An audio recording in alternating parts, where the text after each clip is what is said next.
Hello friends, let's continue with part 2 of Indian Polity lecture series. Today we are discussing the Crown rule during 1858 to 1947, but specifically we are discussing the Government of India Act of 1858 and Council Acts, and the rest of the acts we will discuss later in the next videos. Okay, so just after the revolt of 1857, revolt of 1857 is also known as the first war of independence, and also it is otherwise known as Sepoy Mutiny of 1857. So just after 1857 revolt, the Government of India Act 1858 was enacted by the British Parliament. It made a tremendous change in the British administration in India. Why? Because it abolished the English East India Company and transferred the powers of government, territories and revenues to the British Crown. Okay, this is the first statute enacted by the Parliament for the governance of India under the direct rule of the British government. Hence, it is also known as the Act for Good Government in India. So, this act provided that India henceforth was to be governed by in the name of Her Majesty, and it changed the designation of Governor General of India to that of Viceroy of India. Viceroy is a direct representative of the British Crown, and he can govern India as the representative of the British Crown. So, who was the first Viceroy of India? Lord Canning was the first Viceroy of India. And also the British Crown assumed the sovereignty over India from the East India Company. This company is already abolished through the enactment of this act. So not only this company, the act also abolished the Board of Control and Court of Directors. I hope you remember this Board of Control and Court of Directors. Why? Because we have already discussed about them in our previous class. So just refresh your memory. Okay, and another important change which is brought by this act is a new position called Secretary of State for India was created. Okay, and the powers of Crown were exercised by this Secretary of State, and this act vested the complete authority and control over Indian administration on the Secretary of State. Actually, he is a member of the British Cabinet and he is responsible ultimately to the British Parliament. And also, in order to assist him, a 15-member body is also established. This body is known as Indian Council. Okay, this council is an advisory body, and the Secretary of the State is the chairman of this particular council. Okay, Council of India. Okay, it is known as the Council of India, and it is composed of exclusively the people from England. They are actually the higher officials of the government. Okay, so this is the new development which has happened after the enactment of the Government of India Act 1858. Secretary of State was there, and in order to assist him, a 15-member executive council was there, and the Secretary of the State is the member of the British Cabinet, and the members of this officials of this executive council are the higher officials of the government. And in India we have Viceroy, and Viceroy has to work, or he can govern India as a representative of the British Crown. Okay, and the administration of India was highly unitary and rigidly centralized through this 1858 Act. Okay, then what happened is that this Secretary of Council actually the Secretary of State in Council, Secretary of State and his 15-member council, they became a body corporate. This act made it a body corporate, and now they are capable of sue, and they are capable of being sued. That means they became a body corporate just like a company. Okay, so what happened then? The provincial government also existed there, but the problem existed here is they does not have much power. Every power was centralized. Every power was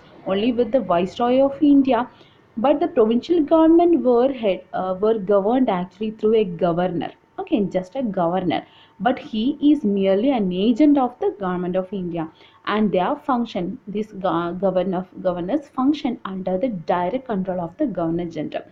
So from this we can understand that the provincial government and its governor, actually this is the root of the today's today's present position of governor. We also have a governor, a similar kind of position in our constitution, provisions in our constitution for the establishment of governor in the state. Governor in present day state is also the agent of the center, okay. So actually it have its roots in this particular act, the Government of India Act 1858. So whenever there is a question regards to governor, you can mention this act also, okay, or it may be asked for your prelims also. And there was no separation of powers and functions. The legislative, executive, civil, military authority, everything was vested in the Governor General in Council of India, and he is responsible to the Secretary of State for India. Okay, the control of Secretary of State of India over the Indian administration was absolute. Absolute. He had the absolute right over the control of administration in India. Also, okay, and also the machinery of the administration was totally unconcerned about the public. I mean, they were not at all concerned about what the people think, what the people need.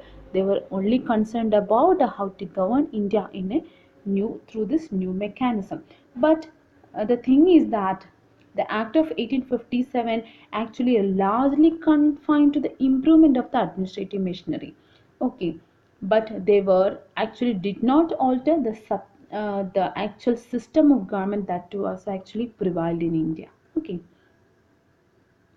Now let's see the Indian Council Act of 1861. Actually, we have three council acts, 1861 Council Act, then in 1892, then in 1909. Actually, why this act came into being is just after 1857, the British government felt that we can seek the cooperation from Indians in the administration in India. Why? Because they only know how to govern their own people effectively.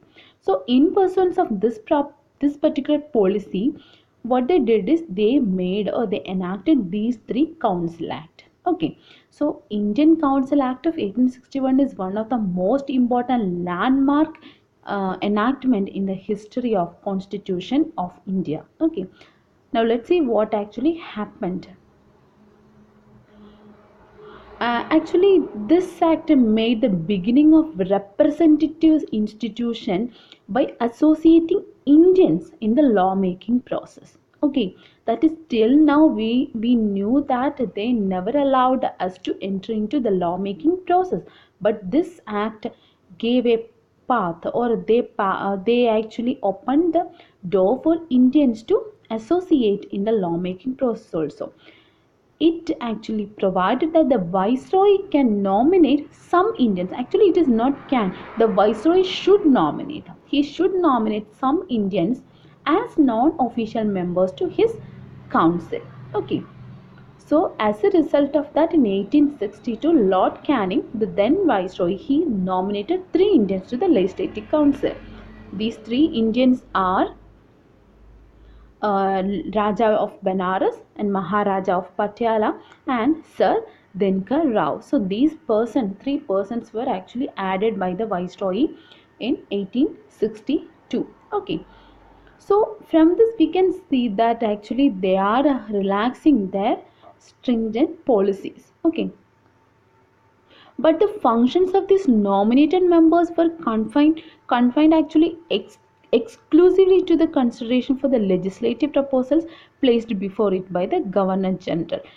Actually, they does not have any power to discuss or to propose in new legislation, nothing they had, but they just had to show that all these acts were passed through the mechanism of a legislative process. It is passed by a legislative body. That was the only idea they had, or that was the only intention they had.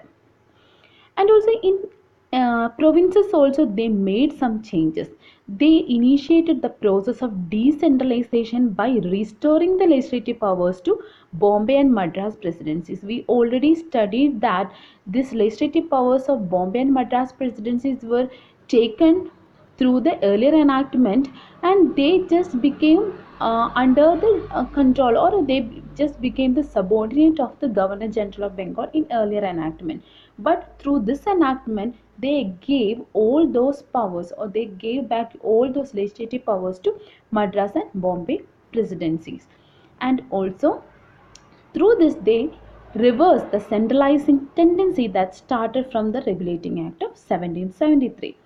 Okay, so actually this particular policy resulted in the complete internal autonomy to the provinces by the end of 1937. Actually, this is the beginning of all those changes which happened in later years.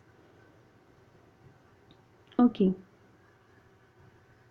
But even though they had, if these provinces want to pass any legislation, if they want to initiate any legislations, they actually need the prior sanction of the Governor General or the Viceroy. Okay, that was actually necessary. So, as a result of that, as a result of this particular enactment, a new legislative councils for Bengal and northwestern frontier provinces and Punjab was established. The new legislative council for Bengal was established in 1862, and for northwestern frontier province it established in 1866, and for Punjab it is established in 1897. Okay. And also the act gave recognition to the portfolio system. Portfolio system actually means placing each member of the council in charge of a specific department, just like our today's ministers. Okay, our today's ministers have a specific department for their own. So just like that, these they actually give recognition to the portfolio system, and under that the members of the council, they will become in charge of a specific department. Okay. Actually, it is introduced by Lord Canning in 1859. Okay, it is introduced by him, and under this, he can become this, any member of any council can become member of, or the in charge of one or more departments of the government, and they are authorized to issue final orders on behalf of their department of to the council. Okay. Okay, they can even issue orders, with the matters concerned with their department to the council. Okay.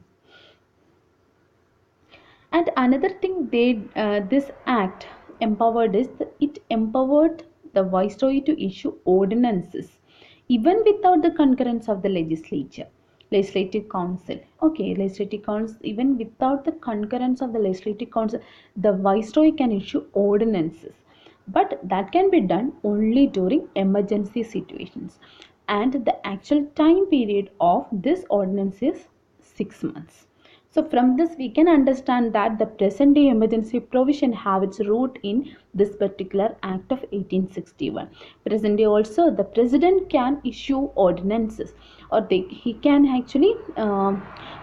actually issue the proclamation of emergency even without the concurrence of the legislative members. The same thing actually happened. Actually, it have its roots in this 1861 act. Here the time limit is also prescribed, that is only for 6 months this particular ordinance have power. We will discuss about all those things in when we are studying emergency provisions and the powers of president. Nothing to worry. Now we will discuss the rest of the legislations. Now the second act is the Indian Council Act of 1892.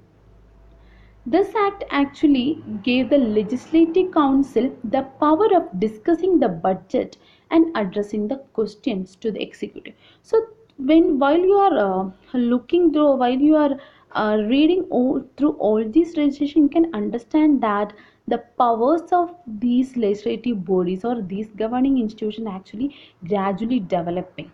Okay, from earlier time they does not had any powers, legislative powers, they does not had legislative powers. Later legislative council came, and a legislative body itself came, and in legislative body last time we have seen that they does not had any power to discuss, they does not have any power to initiate any legislation, that they does not have any powers at all.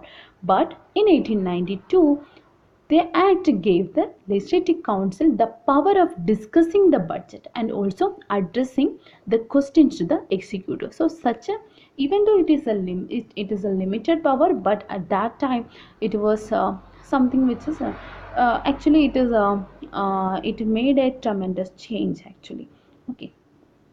The Act also provided for the nomination of some non-official members to the Legislative Council of the Viceroy. Okay, it actually increased. It is not actually provided. It actually increased the nomination of the non-official members in the central and provincial legislative council.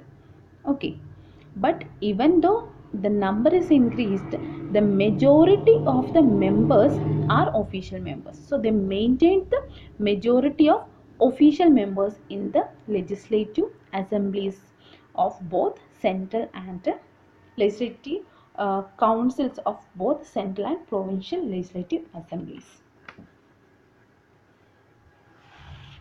And also they increase the powers, like I said, they increase their power, like they now they can discuss the budget and also they can address the questions to the executive. And also another thing is that how this nomination should be done, that is also provided under this act. In central legislative council, the viceroy has to nominate the members, and he can nominate those members on the recommendation of the provincial legislative council and Bengal chamber of commerce. Okay, the viceroy can nominate members in the central legislative council, and he can nominate the members on the recommendation of the provincial legislative councils and Bengal chamber of commerce. And in provincial legislative council, the members are nominated by the governor. So in central it is nominated by the viceroy, but in provincial level it is nominated by the governor, and the governor can nominate the members on the recommendation of the district boards, municipalities, universities, associations, zamindars, like that. Okay, those persons will nominate, they will recommend the names to the governors, and governor will nominate those persons to the legislative councils. Okay. And also the act made a limited but indirect provision for the use of election in filling up of some of the non-official seats both in central and provincial legislative council. But even though the term the election was not used as such in the act, but also some form of election was provided under this act. Okay. Now let's see what happened in through the introduction of the Indian Council Act of 1909. The Indian Councils Act of 1909, otherwise also known as Morley Minto reforms.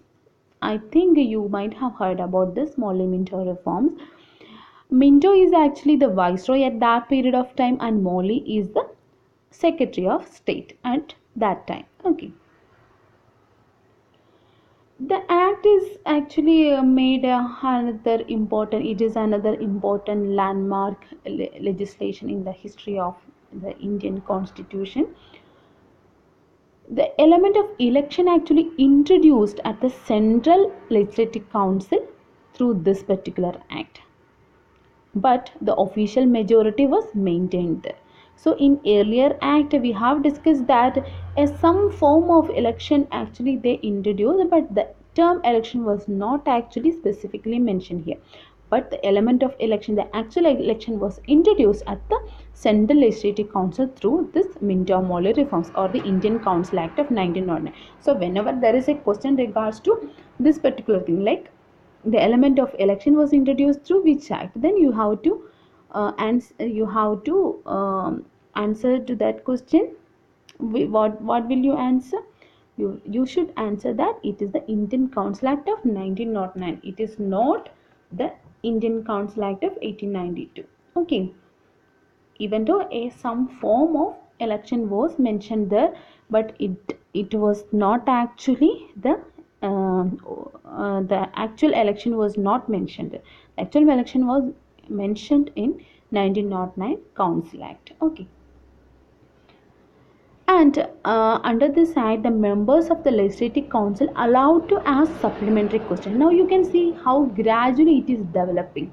Okay, earlier they did not have the right to ask questions, but now they have the right to ask supplementary questions. And also they are allowed to move resolutions on budget or any matter of public interest. Okay, that is the another thing which is introduced through this particular act. They got the right to discuss, they got the right to discuss on everything, or the right to discuss not on everything. They got the right to discuss on budget. They can ask questions, they can ask questions on matters of public interest. Okay, and the act also provided the association of Indians with Executive Council of Viceroy and the Governor. Okay, association of Indians in the Executive Council also. Earlier they got admission in the Legislative Council, but now they got admission with the Executive Council of Viceroy and Governor. So the first Indian to join Viceroy's Executive Council was Satyendra Prasad Sinha. Don't forget this name. It might be asked for your exam. Earlier also we have already studied another person's name. Who was that? Just refresh your memory. Okay. Then what happened? Then in 19 this particular act actually introduced a system of communal representation for Muslims by accepting the concept of separate electorate. So, the system of communal representation, they actually recognized the communalism and communal electorate for the first time. Separate electorate they accepted through this particular act. So, under this, the separate electorate for Muslim members were they accepted. Under that, the Muslim members were to be elected by the Muslim members only, Muslim voters only. That is actually the actual essence of the term separate electorate. Okay, that particular a member of a particular community can be elected by that particular community members only, community voters only. Okay. So, for the first time, the seeds of separatism was sown in Indian soil. Through this 1909 act, they legalized the communalism. Okay, so Minto was regarded as the father of communalism. Okay, and the act also provided for the separate representation of presidency corporation, chamber of commerce, universities, and zamindar. They have provided separate representation for these persons also. Okay, that's all, my dear friends. So our second part is also over. We'll see you in the next chapter. Bye.